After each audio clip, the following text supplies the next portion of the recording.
السلام عليكم، مرحبا بكم في فيديو جديد. اليوم ان شاء الله غادي نشارك معكم ملوي ساهل في التحضير ديالو. بالزربه كيوجد، كيجي كامل مورق، كيجي زوين. نتمنى ان شاء الله ينال الاعجاب ديالكم. فضلا منكم وليس امرا، ما تنساوش تخليو لي واحد الاشتراك الا كنتوا اول مره كتشاهدوا القناه ديالي، وتخليو لي واحد لايك للفيديو والبارطاج مع الاصدقاء ديالكم، مع الناس اللي كتعرفوهم. وشكرا. وندوزو للطريقه التحضير ديال هذا الملوي ان شاء الله. واحد القصريه عندي 4 الكيسان ديال الدقيق الابيض، كاس ديال الدقيق الفينو اللي هو السميد الرقيق، راس معلقه ديال الخميره ديال العجين، يعني غير شويه. الملح على حسب يعني الذوق، واحد نص معلقه صغيره ديال الملح، واحد ملعقه ديال العسل. انا درت العسل الطبيعي، تقدروا ديروا نتوما ملعقه ديال السكر سنيده اولا العسل، بحال بحال. النتيجه يعني اللي كيعطينا العسل اولا السكر هو تيعطينا المسمن اللي تيكون محمر وتيكون مقرمش، تيكون زوين. وصافي كنبقاو نديروا الماء دافي باش نجمعوا العجين ديالنا. انا كندير الماء دافي للمسمن اولا الملاوي، تقدروا ديروا الماء عادي، الماء بارد عادي. فكنديروا الماء شويه بشويه حتى كنحصلوا على العجينه ديال المسمن اللي ما كتكونش قاصحه بزاف وما كتكونش رطبه بزاف، بهذه الطريقه اللي كتشوفوا معايا. صافي هنا كندلك العجين ديالي واحد شويه، تقريبا واحد دقيقه اولا 2 دقائق، ماشي بزاف. وكنغطيو العجين ديالنا بالسلوفان، كنخليوه يرتاح تقريبا واحد 15 دقيقه اولا 20 دقيقه. قد ما ارتاح العجين ديال المسمن قد ما كيعطينا النتيجه احسن. هنا خليت العجين واحد 20 دقيقه، وكما كتشاهدوا معايا العجينه كتكون مطاطيه، كتكون العجينه ناجحه 100%. صافي غادي نقطعوا العجين ديالنا كويرات، غادي نقطعوا كويرات اللي هما متوسطين، وانتم على حساب القياس اللي بغيتو تقطعوا العجينه ديالكم، يعني كويرات اللي متوسطين اولا كبار اولا صغار، على حساب كل واحد والقياس اللي تيبغي في المسمن اولا الملاوي. صافي هنا غادي نقطعهم على هذا الشكل اللي كتشوفوا معايا، متوسطين. غادي نقطع العجينه ديالي كامله بنفس الطريقه، وغادي نديرهم في القصريه اللي غادي ندهنها بشويه ديال الزيت، وغادي نحط فيها الكويرات ديال العجين، وغادي ندهنهم بالزيت، وغادي نغطيهم بالسلوفان. غادي نخليهم يرتاحوا ليا مازال واحد شويه، تقريبا واحد دقيقه.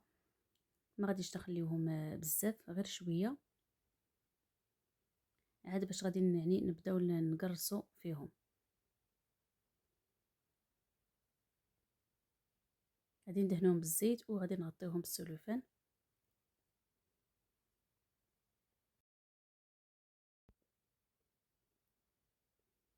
وغادي نحتاج في الطوريق الزبده منكارين اللي ذوبت مع شويه ديال الزبده ديال البواطه. عندي الزيت النباتي، عندي الفينو مع السميده رقيقه، مع واحد ملعقه ديال نشا الذره اولا المايزينا. عندي واحد الخماره.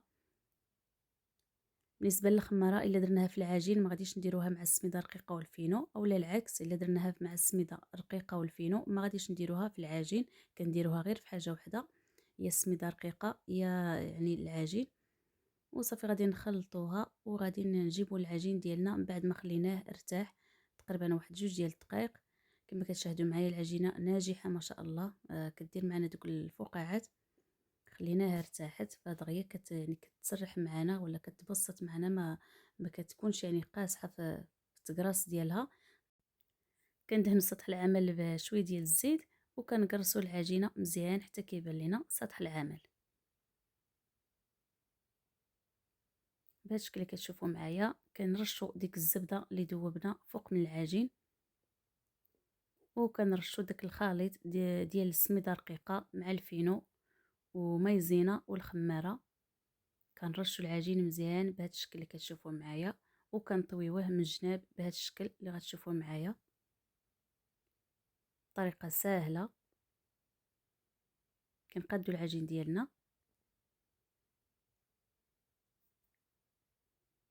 كنطوي الجهه الثانيه، وكنعاود نرش الزبده فوق من العجين مع شويه ديال داك الخليط ديال السميده الرقيقه.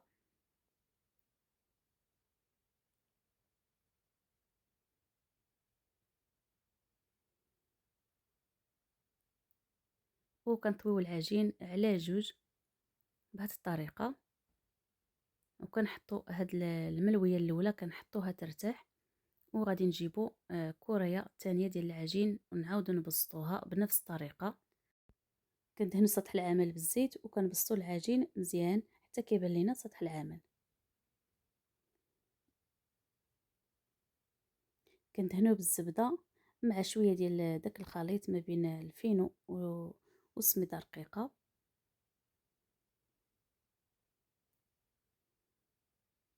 وكنطويو العجين من الجناب كيف ما درنا يعني في الاولى. كنقادو العجين مزيان وتنعاود نطويو الجهه الثانيه، وعاد كنعاود ندهنوهم بالزبده مع شويه ديال داك الخليط ديال السميده الرقيقه مع الفينو. وغادي نطويو العجينه على جوج كما درنا في الاولى،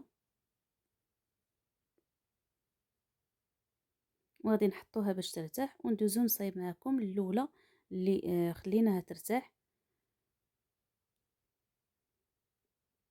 يعني من بعد ما ارتاحت غادي نجيبوها وغادي نعاودو نبسطوها بهذا الشكل اللي غتشوفوا معايا.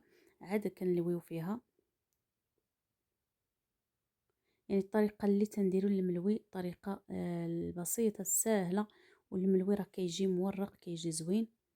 كندهنوا العجين بالزبده مع شويه ديال الخليط ما بين السميده الرقيقه والفينو، وصافي كنطويو العجينه بهذا الشكل، ما كنزيروش العجينه فاش كنطويوها. كنسرحوا العجين وكنطويو حتى كنساليوها كامله وتنلويوها كامله.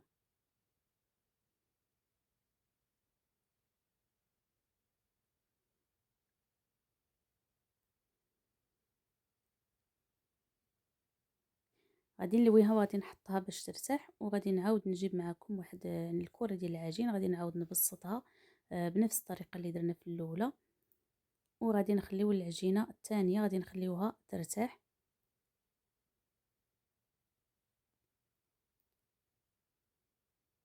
العجينه ما شاء الله كلها فقاعات، عجينه ناجحه 100%. كنخليوها هكا ترتاح غير شويه ماشي بزاف. وغادي نخليو ديك المسمنه الثانيه اللي طويناها وقديناها غادي نخليوها ترتاح بين ما نبسطوا يعني الثالثه. وغادي نديروا ليها نفس الطريقه، كنديروا الزبده مع داك الخليط كنطويو العجين وتنخليوه حتى هو كيرتاح. صافي كنجيبوا الثانيه كنبقاو نبسطوها بنفس الطريقه اللي درنا في الاولى. كندير شويه ديال الفينو مع شويه ديال الزبده، كنبقاو نبسطوا العجين وكنلويو. ما كنزيروش ديك التلويه فاش كنلويوها ما كنزيروش مدينا بزاف، يعني كنخليو العجينه شويه مرخوفه. هنا بعد ما سليتهم كاملين غادي نضغط عليهم بيدي بهذا الشكل وغادي نغطيهم بالسلوفان ونخليهم يرتاحوا لينا شويه بين ما نسخنوا المقله ديالنا. هنا من بعد ما سخنت المقله ديالي وارتاح ليا ارتاح الملوي واحد شويه، غادي نبسط اول وحده صوبتها وقديتها. غادي نبسطها مزيان بهذا الشكل اللي كتشوفوا معايا. كنرشوا المقله بشويه ديال الزيت وكنحطوا الملوي كنرشوا فوق منه شويه ديال الزيت. وصافي كنقلبوها ما تنخليوهاش حتى كطيب لينا من الجهه يعني الاولى. كنبقاو نقلبوها كل شويه وكنقصوا عليها النار، ما كنجهدوش النار على المسمن او على الملوي. كنقصوا عليه النار وتنخليوه كيطيب على خاطرو. تنبقاو نقلبوه كل شويه حتى كيتحمر وكيولي على هذا الشكل، كيولي كامل مورق كما كتشاهدوا معايا. وغادي نعاود نفس الطريقه في المسمنه الثانيه اولا الملويه الثانيه. غادي نرشوا المقله ديالنا بشويه ديال الزيت وغادي نحطوا الملويه وغادي نرشوا فوق منها شويه ديال الزيت وغادي نقلبوها. ما غاديش نخليوها حتى كتحمر لينا بزاف، يعني من التحت غادي نقلبوها غير كتنشف شويه وكنقلبوها. وغادي نستمر بنفس الطريقه حتى كنطيب كاع الملوي كامل بنفس الطريقه. الملوي كما كتشاهدوا معايا راه ما شاء الله كيجي كامل مورق.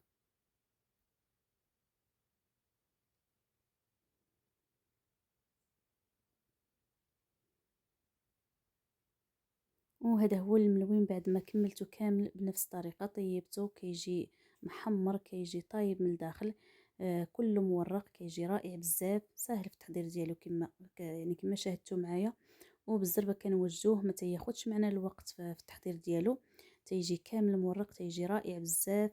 فنتمنى الفيديو ديال اليوم ان شاء الله ينال الاعجاب ديالكم. وما تنساوش تبارطاجيو لي الفيديو مع الاصدقاء ديالكم، مع الناس اللي كتعرفوهم. شكرا لكم بزاف على المتابعة، ومع السلامة الى الفيديو القادم ان شاء الله.